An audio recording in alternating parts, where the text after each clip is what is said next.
తాకట్లో ఉన్న మీ బంగారాన్ని విడిపించి ఆ రోజు ఆన్లైన్ రేటుకి కొంటాం. Sharma gold company.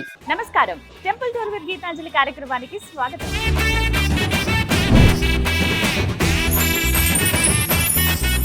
జయంతి, మంగళాకాళి, భద్రకాళి, కపాలిని, దుర్గాక్షమ, శివాధాత్రి, స్వాహా స్వధ నమోస్తుతే. తలచిన వెంటనే భక్తులకు నేనున్నానంటూ అభయం ఇస్తోంది ఆ జగన్మాత. జగన్మాత ఎన్నో రూపాలలో భక్తులకు దర్శనమిస్తూ ఉంటుంది. తన భక్తుల్ని ఎప్పుడూ కాచి కాపాడుతూ ఉంటుంది, రక్షణగా నిలుస్తుంది. అలాంటి ఆ తల్లి ఎన్నో రూపాల్లో ఎన్నో చోట్ల వెలిసిన సంగతి మనందరికీ తెలిసిందే. అయితే ప్రత్యేకంగా సికింద్రాబాద్ ఉజ్జయిని మహంకాళిగా అమ్మవారు కొన్ని వందల సంవత్సరాలుగా ఇక్కడ పూజలు అందుకుంటోంది. అమ్మవారి విశిష్టత, అలాగే ఆలయం గురించి, అలాగే ఇక్కడ జరుగుతున్నటువంటి బోనాల సందర్భం గురించి వివిధ విషయాలు ఇవాల్టి కార్యక్రమంలో తెలుసుకుందాం. పదండి, వెళ్ళి ఆ అమ్మను దర్శించుకుందాం.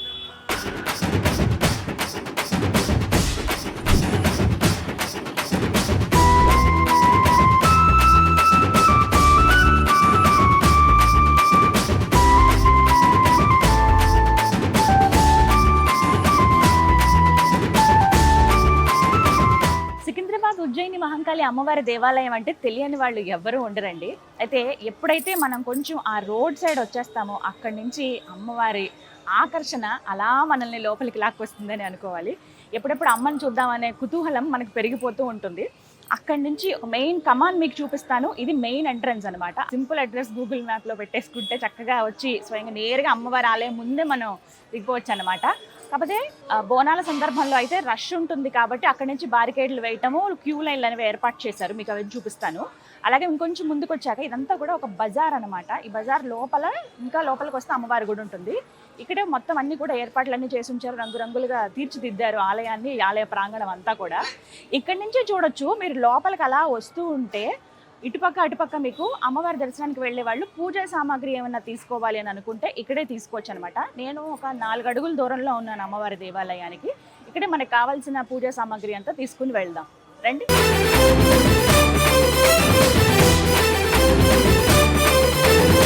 అమ్మకి సమర్పించాల్సినవన్నీ కూడా వస్తువులు ఏవైతే ఉన్నాయో పూజా సామాగ్రి అన్నీ తీసుకున్నానండి. చీర, రవిక, పూలమాల, కొబ్బరికాయ, అలాగే దాంతోపాటుగా నిమ్మకాయల మాల మీకు చూపిస్తాను చూడండి. ఇలా ప్రత్యేకంగా వేస్తారనమాట అమ్మవారికి. ఇది చూడండి, నిమ్మకాయలు పూలతో అల్లినవి ఈ మాలలు. మన ఇష్టం, మన శక్తి కొలది మేము అంత సమర్పించుకోగలం అనుకుంటే మీరు తీసుకోవచ్చు. లేదు నమస్కారం చేసుకుంటామండి అంతే అనుకున్న వాళ్ళు కూడా అమ్మ ఎలా అయినా భక్తుల్ని స్వీకరిస్తుందండి. దాంతోపాటుగా ఇంకొకటి ఏంటంటే గాజులు ఇవి తీసుకున్నాను. వడి బియ్యం ఏవైతే ఉంటుందో ఆ సెట్ కూడా ఇక్కడ అమ్ముతారండి, మీరు తీసుకోవచ్చు. గుడి పక్కనే. ఒకవేళ ఇంటి దగ్గర మేము అంత ఏర్పాటు చేయలేకపోయాము, శుచిగా లేదండి, ఇంటి దగ్గర కలపలేకపోయాము మేము బియ్యం అనుకున్నా కూడా ఇక్కడ మీకు ఇట్లా ఒక టబ్లాగా ఇస్తారనమాట. లేకపోతే గుళ్ళో తాంబాలం అలా ఉంటాయి, అవి తీసుకుని మీరు అక్కడ వడి బియ్యం కలుపుకోవచ్చు. నేను ప్రయత్నిస్తాను కలపడానికి, ఒకవేళ అక్కడ అవకాశం ఉందంటే. లేకపోతే మనం అలా ఇచ్చేసినా వాళ్ళు అది వడి బియ్యం అమ్మకు సమర్పిస్తారనమాట కలిపేసి. పదండి, ఇంకా ఆలస్యం ఎందుకు, ఎప్పుడెప్పుడు ఆ తల్లిని చూడాలన్న కుతూహలం పెరిగిపోతుంది. ఆలస్యం చేయకుండా ఆ మహంకాళి దర్శనం చేసుకుందామా, రండి. మొత్తానికి వచ్చేసామండి. చూసారా ఎంత సందడిగా కనపడుతుందో. ఒకటి బోనాలు రాబోతున్నాయి కదా, అదొక కారణం. అయితే ఎప్పుడూ ఇంతే సందడిగా ఉంటుందండి అమ్మవారి దగ్గర. నిత్యం ఆ హడావిడి ఉండనే ఉంటుందని చెప్తారు కదా. ఇదే ఎంట్రన్స్, మీకు ఎంట్రన్స్ చూపిస్తాను చూడండి. ఇక్కడ నుంచి మనకి మెయిన్ ఎంట్రన్స్ అంటే కమాన్ ఇవన్నీ కూడా కొంచెం దూరంలో ఉంటాయి. అక్కడి నుంచి దగ్గర దగ్గర 1/2 కిలోమీటర్ 800 మీటర్స్ మనం లోపలికి రావాలి. అలా వచ్చిన తర్వాత ఇక్కడ నుంచి మీకు కమాన్ చూపిస్తాను చూడండి ఎంత బాగుందో. మొత్తం అంటే బోనాల సందర్భంగా ఇంకా రంగురంగులుగా తీర్చిదిద్దారనమాట. భలే కనపడుతుంది కళగా. రాత్రిపూట అయితే మొత్తం వెలుగు దిలుగులతోటి కనిపిస్తుంది అనమాట. అమ్మవారు మహిషాసుర మర్దినిగా అక్కడ ఆ విగ్రహ రూపం మధ్యలో మనకి కనిపిస్తుంది. ఇక అటు ఇటుగా చిన్న చిన్న గోపురాల్లాగా ఉంటాయి. ఇక మధ్యలో ఇక్కడ చూస్తున్నారు కదా, ఇక్కడ నుంచి ఫుల్ మీకు అవుట్లుక్ చూపిస్తాను చూడండి. టెంపుల్ బయట అసలు ఎలా ఉంటుంది అనేది. ఎంట్రన్స్లోనే మనకి టికెట్ కౌంటర్ ఉంటుందండి, మనం వెళ్ళి ఇక్కడే టికెట్ తీసుకోవచ్చు.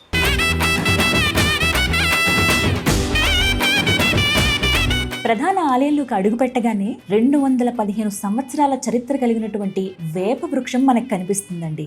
ఆహా, ఎంత దివ్యంగా ఉంటుందో. నిరంతరం అలా అలంకరించే ఉంచుతారు. ఇప్పుడు మీరు చూస్తున్నట్లుగా పూర్తిగా పసుపు రాసి బొట్లు పెట్టి ఎంత అందంగా అలంకరించారో కదా.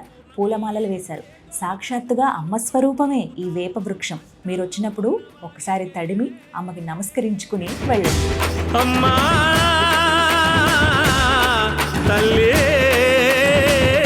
మనం ప్రత్యేక దర్శనం టికెట్ తీసుకున్నామండి, 150 రూపాయలు. కొంచెం ప్రత్యేకంగా ఉంటుంది అంటే అమ్మవారికి దగ్గరగా వెళ్ళి అక్కడి నుంచి ఆవిడ చూడొచ్చు అనమాట. నిజంగా ఒక అద్భుతమైన అవకాశమే. నార్మల్గా వచ్చేవాళ్ళు, లేకుంటే సర్వదర్శనం అంటే ఉచితంగా దర్శనానికి వచ్చేవాళ్ళు, లేదు అర్చనకు వచ్చే వాళ్ళకి కొంచెం వెనక నుంచి కొంచెం పైన ఇలా బల్లలా ఉంటుంది, అక్కడి నుంచి చూడొచ్చు. ఇంకా బాగా అమ్మవారు కనబడుతుంది దానికి. మన సంతృప్తి, మన శక్తి కొలది మనం ఇంకొంచెం ప్రత్యేకంగా పూజ చేయించుకోవాలి అనుకున్నప్పుడు ఇలా టికెట్స్ అవి డిఫరెంట్గా ఉంటాయి. మీరు అలా తీసుకుని రావచ్చు అనమాట. ఇగో క్యూ లైన్ ఇది చూస్తున్నారు కదా, కరెక్ట్గా వెనక భాగంలో ఉన్నానండి. అటువైపుగా అమ్మవారి దర్శనాలు అక్కడ ఉంటాయి. ఇక్కడ నుంచి మన పెద్ద లైన్ ఇక్కడ స్టార్ట్ అయిందనమాట. సో ఇక్కడ మనం నుంచున్నాము, వెయిట్ చేద్దాము, క్యూ లైన్తో పాటు వెళ్దాం. భక్తులందరూ కూడా ఎప్పుడెప్పుడు అమ్మని దర్శించుకుందామని కుతూహలంగా ఉన్నారు. అలా అమ్మని తలుచుకుంటూ ముందుకు సాగడమే.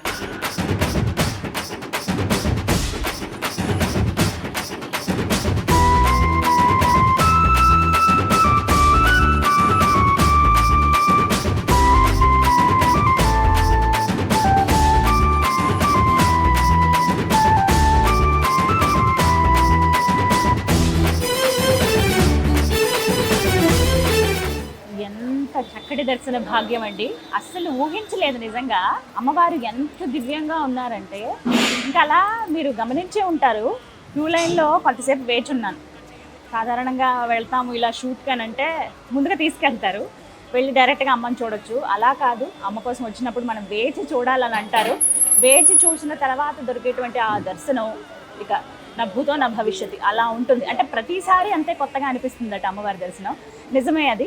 నేను వాస్తవానికి ఇది 3వసారి మాత్రమే రావడం. అంటే ఇక్కడే ఉంటాం కానీ మనకున్న పనులలో అమ్మని దర్శించుకోవడానికి అమ్మ మనల్ని పిలవాలిగా. ఇప్పుడు మొత్తానికి మళ్ళీ ఆమె పిలిచింది. ఆమె అనుగ్రహం ఉంటేనే, ఆమె దయ ఉంటేనే ఆమె దర్శనానికి రాగలమండి. అమ్మ ఉన్నారు. అలా వెయిట్ చేసి క్యూ లైన్లో ఇక నా తరుణం వచ్చింది అన్నప్పుడు ఆ ఆనందం ఉంది, ఇక మాటల్లో చెప్పలేను. ఎప్పుడైతే అలా ద్వారాల దగ్గరికి వెళ్ళాను, అమ్మ ఉన్నటువంటి ఆ గర్భగుడి ద్వారాల దగ్గరికి, ఇక ఆవిడ దర్శన భాగ్యం జన్మలో మర్చిపోలేమంతే. ఎన్నిసార్లు చూసినా మళ్ళీ మళ్ళీ చూడాలనిపిస్తుంది. ఎంత చూసినా తనివి తీరనిది ఆ అమ్మ రూపం అండి. అలా అమ్మకి పసుపు రంగు చీర కట్టారు, సింహం పైన అలా కూర్చుని ఉంది ఆవిడ. బంగారు కిరీటం ధరించి, పెద్ద పెద్ద కళ్ళు, చిరుమందహాసం, ముక్కు పుడక, చక్కగా నవ్వుతూ వచ్చావా నా దర్శనానికి అని ఆవిడ పలకరించినట్లుగా అనిపించింది. ఎంత ముగ్ధ మనోహరంగా ఉందో. నగలు వేసుకుని ఆ కిరీటం అన్ని ధగధగ మెరిసిపోతుంది ఆవిడ. ఒక చేతిలో ఖడ్గం, మరో చేతిలో బంగారు కుంకుమ భరిణి. మీరు అమ్మ దర్శనానికి వచ్చినప్పుడు తీక్షణంగా మొత్తం గమనించండి. గర్భాలయంలో అంటే ప్రధానంగా ఉన్నటువంటి ఆ గర్భాలయంలో అమ్మ ఎలా ఉందనేది. అమ్మవారికి కుడివైపుగా మీరు చూడొచ్చు మాణిక్యాంబ అమ్మవారు. పెద్ద పెద్ద కళ్ళతోటి, ముద్దు మోముతోటి, పెద్ద కిరీటం, చక్కటి తిలకం, చిరుమందహాసం, ముక్కు పుడక, పసుపు మోము, ఎంత దివ్యంగా ఉందో కదా మాణిక్యమ్మ అమ్మవారు. అలాగే మరోవైపుగా మీరు చూస్తున్నారు బంగారు బోనం. ఇవన్నీ కూడా మీరు చూడడం మర్చిపోవద్దు. అలాగే లింగ రూపంలో ఆ శివయ్య పూర్తిగా ఒక మందిరంలో అలా వీరందరూ దయచేసి వేంచేసి ఉన్నట్లుగా అక్కడ ఉన్నట్లుగా మనకు కనిపిస్తారు. పైన మీరు ఇంకోటి గమనించండి, లక్ష్మి, సరస్వతి, మధ్యలో దుర్గాదేవి రూపం కూడా ఉంటుంది. ఇవన్నీ కూడా మీరు అర్చన చేసుకునే సమయంలో తీక్షణగా చూస్తే, ఖచ్చితంగా ఓపికగా చూస్తే అన్నీ గమనించవచ్చు. అమ్మ కళ్ళల్లోకి ఒక్కసారి చూసి అమ్మ అని ఒకసారి పిలిస్తే చాలట. నీ కష్టం ఏముందో, నీ మనసులో ఏముందో ప్రత్యేకించి అమ్మకు చెప్పాల్సిన అవసరం లేదు. అన్నీ ఆవిడ అర్థం చేసుకుంటుంది, ఖచ్చితంగా అనుగ్రహిస్తుంది. ఏదేమైనా కానీ అమ్మ అనుగ్రహం చూసారా, ఎప్పుడు వెళ్ళినా కూతురు ఇంటికి వచ్చినట్లుగా, అంటే తమ ఇంటి ఆడపిల్ల ఇంటికి వచ్చినట్లుగా ఆవిడ ఏదో చీర సారి పెడుతూనే ఉంటుంది. గాజులైనా, కనీసం రవిక అయినా, పూలైనా ఏవి ఇచ్చినా అమ్మ సంతోషమే కదా. అలాగే నేను ఇచ్చినటువంటి ఒడిబియ్యం కావచ్చు, చీర, రవిక, గాజులు ఇవన్నీ కూడా అమ్మ దగ్గర పెట్టారు. అమ్మకి ఒడిబియ్యం సమర్పించారు, చీర పెట్టారు, అమ్మకి గాజులు వేశారు, పూలమాల వేశారు. ఆహా ఎంత సంతోషం అనిపించిందో అవన్నీ కూడా నాకు అందించారు ప్రసాదంగా. దాంతోపాటుగా ఇగో గాజులు, పూలు, అమ్మవారికి కుంకుమార్చన చేయించుకున్నాను. ఇగో కుంకుమ, అలాగే ఇదిగో రవిక. ఈ మహాప్రసాదం నిజంగా అమ్మవారిది. ఇంత అదృష్టమో. మీరు కూడా ఎప్పటివరకు రాలేదా ఉజ్జయిని మహంకాళి అమ్మవారి దర్శనానికి? ఖచ్చితంగా రండి. బోనాల సమయంలో కాస్తంత కాదు, చాలా హడావిడి ఉంటుంది. తీరిగ్గా మీరు మిగతా సమయాల్లో వస్తే అమ్మని చక్కగా చూడొచ్చు.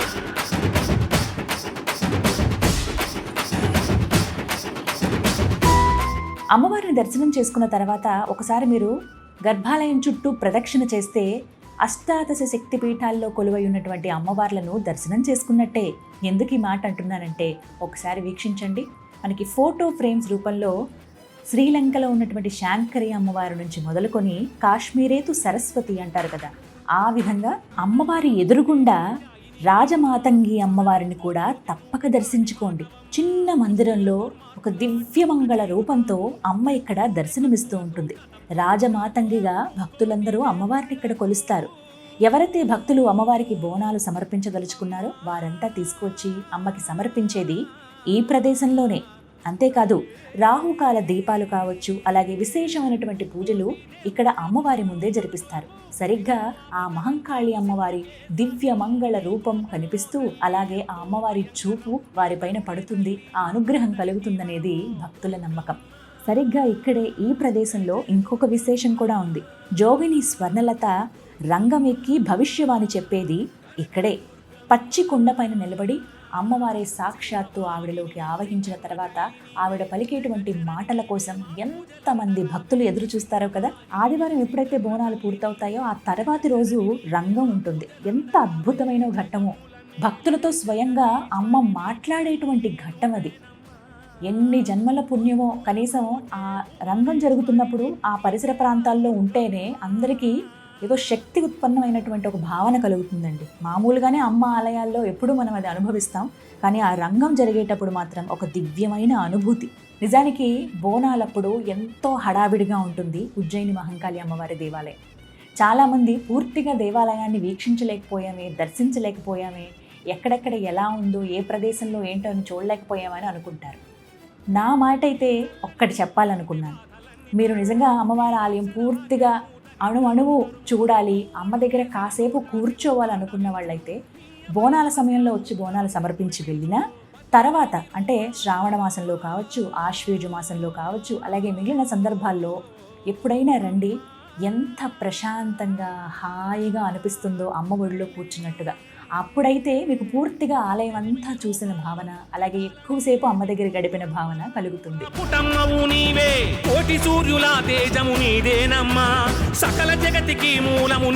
అమ్మని దర్శించుకున్న తర్వాత అలా మీరు ఎడం పక్కగా మెట్లకి పైకి వస్తేనండి విశాలంగా మీకు ఒక మండపం కనిపిస్తుంది. ఇక్కడ అసలు ఎంత దివ్యంగా ఉంటుందో, అంటే అడుగడుగున అమ్మ రూపమే మనకు కనపడుతుంది అనమాట.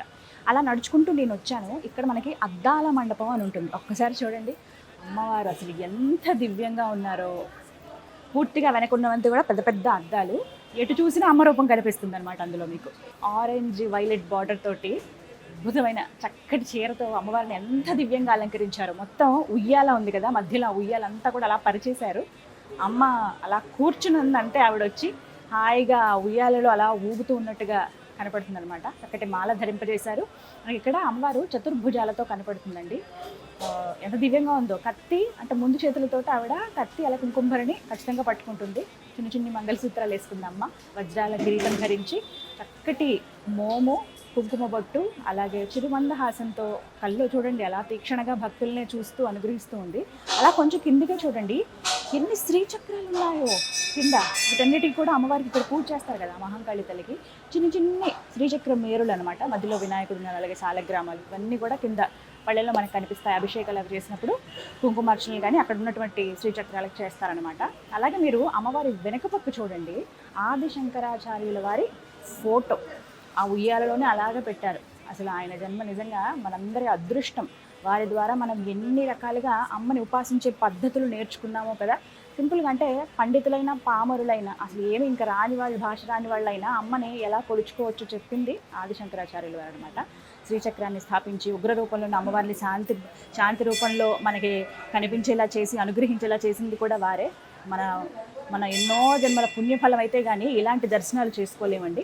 మీరు వచ్చినప్పుడు మాత్రం ఆలయంలో ఖచ్చితంగా ఇక్కడ అద్దాల మండపం దగ్గరికి వచ్చి అమ్మని మాత్రం దర్శించుకోవడం మర్చిపోవద్దు. ఇక్కడ ఎంతో దివ్యంగా బుజ్జి రూపంలో కనబడుతుంది అమ్మ, కానీ ఆవిడ మహాకాళి మహాశక్తి కదా. మీరు ఖచ్చితంగా అమ్మని దర్శించుకోండి.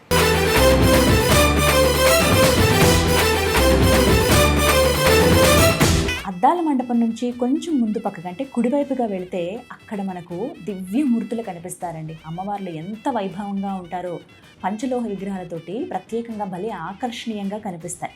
ఇక్కడ అమ్మవార్లు కొలువుదీరిని కొన్ని కూడా ఉత్సవ విగ్రహాలు అనమాట. అయితే ఈ ఉత్సవమూర్తుల ముందు భక్తులందరూ ఎవరైతే అమ్మవారికి ఒడిబియ్యం కానీ నూతన వస్త్రాలు కానీ సమర్పిద్దాం అనుకుంటారో వారు ఇక్కడికి వచ్చి సమర్పించి అమ్మకి మొక్కులు చెల్లించుకుంటారు.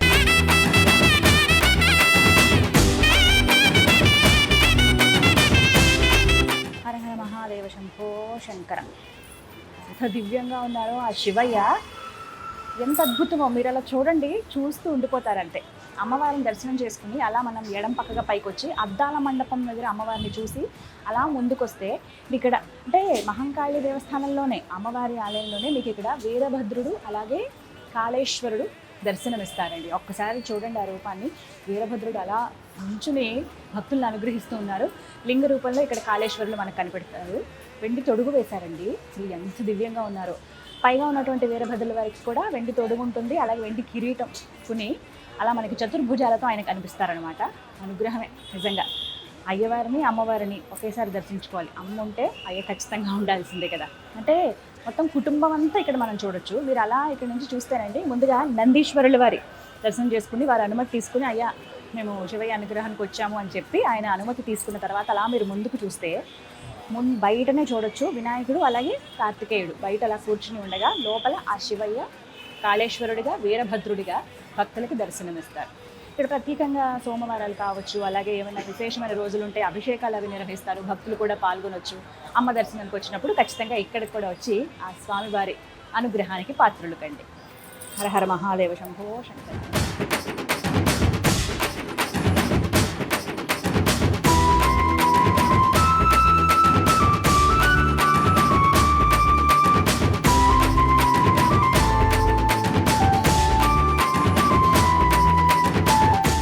అలాగే ఇవాళ నేను వచ్చిన రోజు పౌర్ణమి రోజు విశేషంగా అమ్మవారికి ఇక్కడ చండీ హోమం నిర్వహిస్తారండి. ఎంతోమంది భక్తులు పాల్గొంటారు. అయితే ఆ చండీ హోమం గురించి గురువుగారు చాలా వివరంగా తెలియచేశారు. ఎందుకు చేసుకోవాలి, అసలు మహంకాళి అమ్మవారి గుడిలో ఎప్పుడెప్పుడు చేస్తారు, ఎవరెవరు పాల్గొనవచ్చు, ఎవరెవరు చేయించుకోవచ్చు అని వారి మాటల్లో ఒకసారి విందాం. మహాకాళి అమ్మవారి ఈ యొక్క స్థానంలో ఇంచుమించుగా ఒక 50-60 సంవత్సరాలుగా చండీ హోమం చాలా విశేషం. మహాకాళి, మహాలక్ష్మి, మహాసరస్వతి మూల స్వరూపిణి అయినటువంటి చండీ మహాలక్ష్మిని కలశ రూపంలో, మూర్తి రూపంలో ఆవాహన చేసి భక్తులందరూ తమ తమ కోరికలు నెరవేర్చుకోవడానికి చేసేటువంటి గొప్ప క్రియే ఈ చండీ హోమం.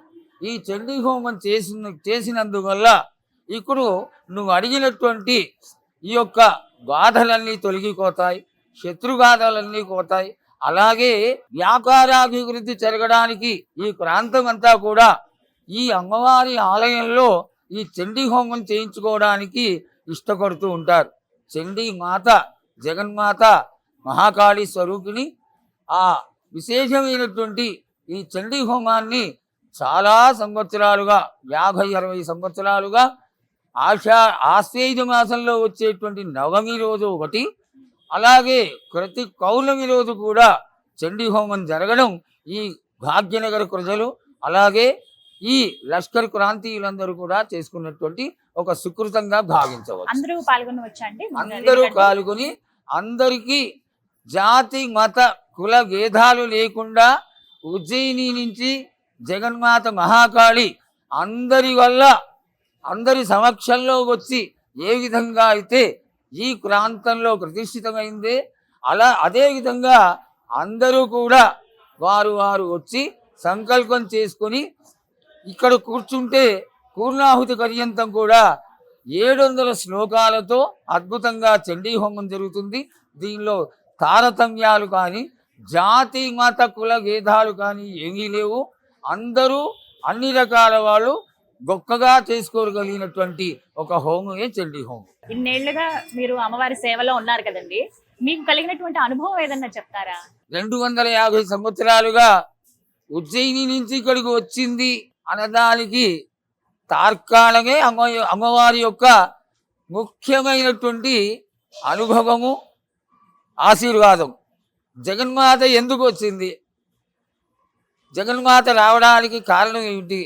ఆవిడ వచ్చింది అంటే ఆది వ్యాధుల నుంచి ఆనాడు కలరా, మసూచి ఇంకా అమ్మవార్లు కొరగలడం, వీటినన్నిటినీ అమ్మవారు ఆపివేయడమే ఒక చక్కటి నిదర్శనం.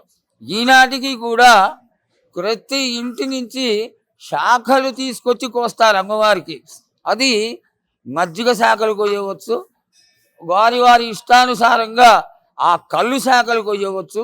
ఏదైనా సరే దాన్ని తీసుకొచ్చి కోతలింగడికైనా అర్పణ చేసిన కారణంగా ఏ వ్యాధులు కూడా ఏ ఇంటి ఛాయలకి వెళ్లకుండా అమ్మవారు భక్తులందరినీ కాపాడుతూ ఉంటుంది. అదేవిధంగా ఇన్ని లక్షల మందిలోకి వెళ్ళిపోయి ఈ జాతర ఇంత ఆనందంగా కోలాహలంగా జరుగుతోంది అంటే అమ్మవారి యొక్క కృప సామాన్యమైనది కాదు. అమ్మవారి పిలిస్తే పలికేటువంటి చల్లని దేవతయే ఈ మహాకాళి అమ్మవారు. ఆవిడ యొక్క అనుగ్రహం ఉండగొట్టి మేమందరము కూడా చింతాక్రాంతులము కాకుండా ఎంతో ఆనందంగా ఆనందదాయకంగా అమ్మవారి ఆశీర్వాదంతో చక్కటి జీవితాలని ఆ అమ్మవారి దయతో వెళ్ళగుచ్చుతున్నామని తెలియజేసుకుంటున్నాం. అమ్మని దర్శించుకున్నప్పుడు ఇంకా వేరే ఏమీ అడగబుద్ధి అయ్యిందండి. ఇంకా ఆమెను చూస్తే ఆమె రూపాన్ని చూసి అలా ముగ్ధులం అయిపోతాం. కానీ అమ్మని చూడగానే ఏమని వేడుకోవాలి, అసలు అమ్మని ఏమని ప్రార్థించాలి? చిన్న మంత్రం, శ్లోకం ఏదైనా. పసిగుడ్డ జన్మ ఎత్తంగానే వాడికి ఏడుకు తక్క వేరే విషయం తెలియదు.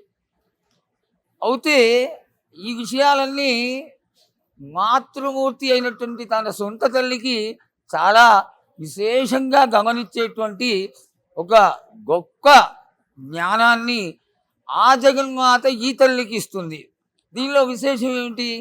బిడ్డ లేచి ఏడుస్తున్నాడంటే ఆకలిస్తుందేమో, లేచి ఏడుస్తున్నాడంటే నిద్రపోతాడేమో, లేకపోతే వాడికి కడుపు నొప్పి వచ్చిందా, ఇంకేమైనటువంటి విశేషం ఉందా అని తెలుసుకోగలిగినటువంటి ఒక లక్షణం మాతృమూర్తికి ఏ విధంగా అయితే ఉంటుందో, లలితా సహస్రనామంలో మొట్టమొదటి నామమే శ్రీమాత.